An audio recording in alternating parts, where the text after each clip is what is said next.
Perkenalkan, nama saya Greteni Tuwo. Pada saat ini saya akan menjelaskan tentang materi saya, yaitu Reformasi menuju Sistem Ekonomi Pancasila. Reformasi Sistem Ekonomi. Pada tanggal 10 Maret 1998, ketika MPR RI menyetujui TAP tentang GBHN pada tahun 1998 sampai 2003, sistem ekonomi Pancasila disepakati sebagai sistem ekonomi yang sepatutnya diterapkan di Indonesia. Kata sistem ekonomi Pancasila disebut 9 kali dalam GBHN setebal 17 halaman tersebut. Sistem ekonomi Pancasila ala Orde Baru ini didefinisikan sebagai sistem dengan 7 butir paradigma baru sebagai berikut. 1. Terciptanya ketahanan nasional yang kukuh dan tangguh. 2. Mengandung sikap dan tekad kemandirian dalam diri manusia, keluarga dan masyarakat Indonesia. 3. Perekonomian nasional dikembangkan ke arah perekonomian yang berkeadilan dan budaya saing tinggi. 4. Demokrasi ekonomi diwujudkan untuk memperkukuh struktur usaha nasional. 5. Koperasi adalah sakaguru perekonomian nasional sebagai gerakan dan wadah ekonomi rakyat. Koperasi sebagai badan usaha ditujukan pada penguatan dan perkuatan basis usaha. 6. Kemitraan usaha yang dijiwai semangat kebersamaan dan kekeluargaan yang saling menguntungkan untuk ditumbuh kembangkan. 7. Usaha nasional yang dikembangkan sebagai usaha bersama berdasar asas kekeluargaan dalam pasar terkelola dan dikendalikan oleh keimanan dan ketakwaan Tuhan Yang Maha Esa serta nasionalis yang tinggi. Yang menarik dari ketujuh paradigma baru dalam GBHN adalah tidak disebut dan dikenali masalah ketimpangan ekonomi sebagai akibat konglomerasi. Meskipun dalam GBHN pada tahun 1993 sudah ada konstatasi tentang itu dalam bentuk kekhawatiran akan munculnya keangkuhan dan kecemburuan sosial. Pernyataan tentang bahaya konglomerasi dan konglomerat sebenarnya juga sudah secara tegas diberikan oleh Laporan Bank Dunia Perwakilan Jakarta pada tahun 1993. Mengubah mindset bangsa yang sudah terlanjur salah arah memang tidak mudah. Lebih-lebih setelah ekonomi Indonesia menjadi sangat tergantung pada utang luar negeri dan modal luar negeri yang sangat besar.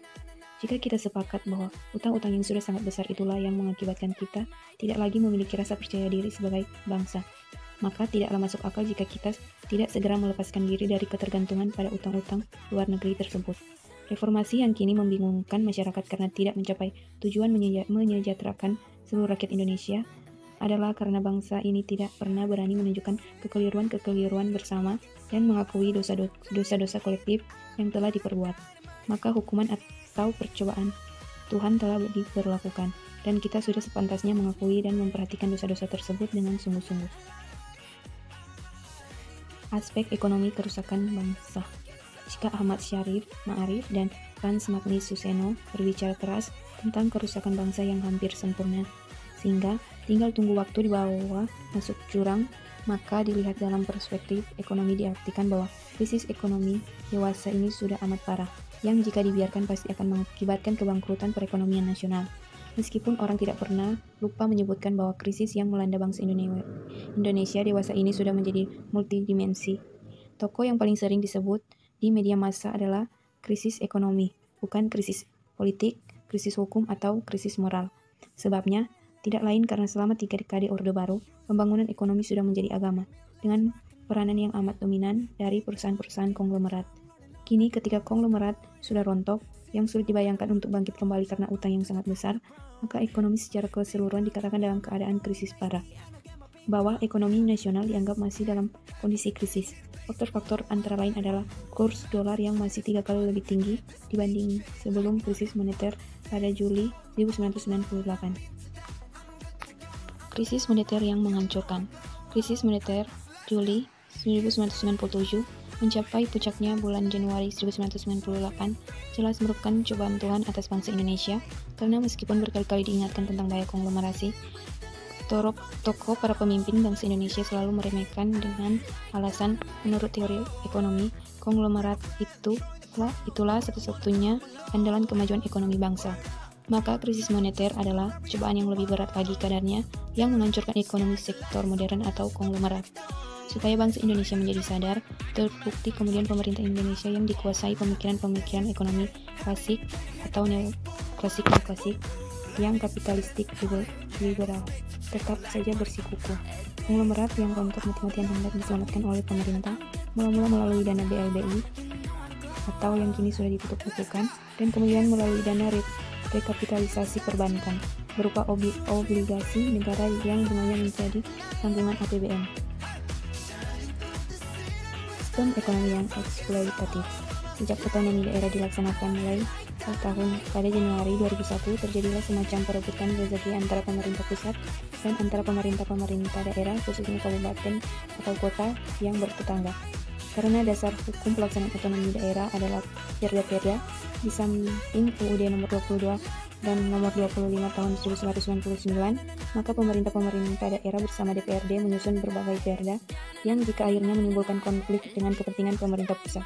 Pemerintah pusat di Departemen Dalam Negeri menegur Pemda yang bersangkutan atau daerah-daerah yang secara tegas diminta untuk mencabut perda-perda bermasalah.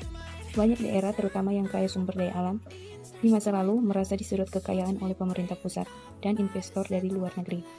Nilai dan tingkat eksploitasi ini dapat ditaksir. Salah satu cara menghitung atau menaksirnya adalah dengan membandingkan nilai DPRB atau per kapita dengan nilai pengeluaran konsumsi per kapita.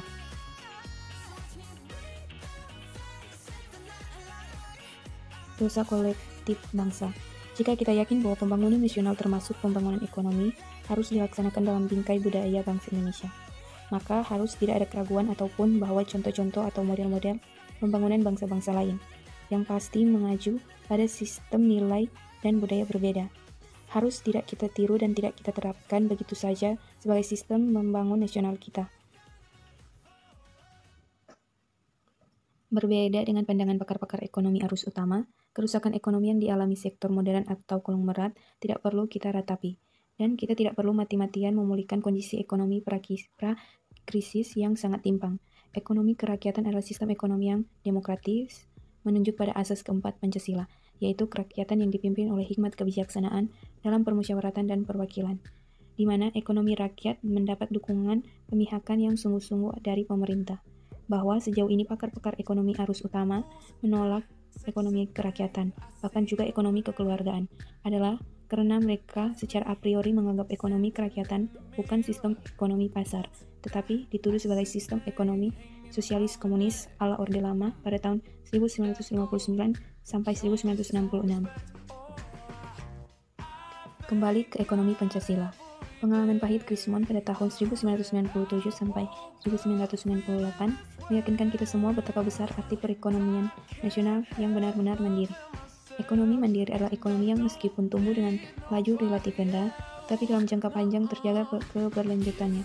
Sistem ekonomi Pancasila adalah sistem ekonomi etik yang pernah didambakan oleh almarhum Prof. Eis Partadireja pada tahun 1981, yaitu sistem ekonomi yang didasarkan pada nilai-nilai budaya dan ideologi bangsa Indonesia, ialah Pancasila.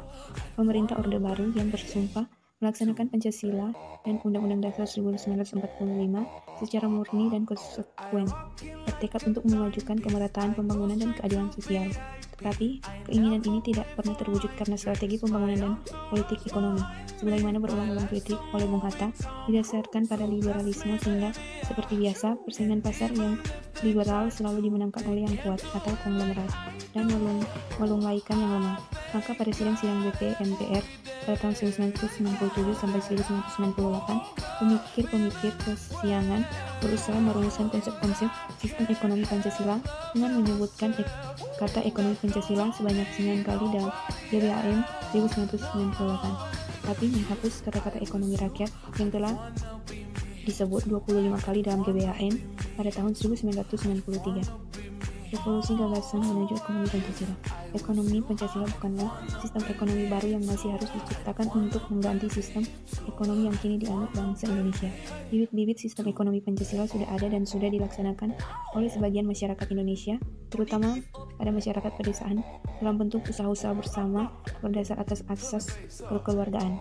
Adapun mengapa praktik kehidupan real dan kegiatan ekonomi rakyat yang mengacu pada sistem atau aturan main ekonomi Pancasila ini tersendat-sendat?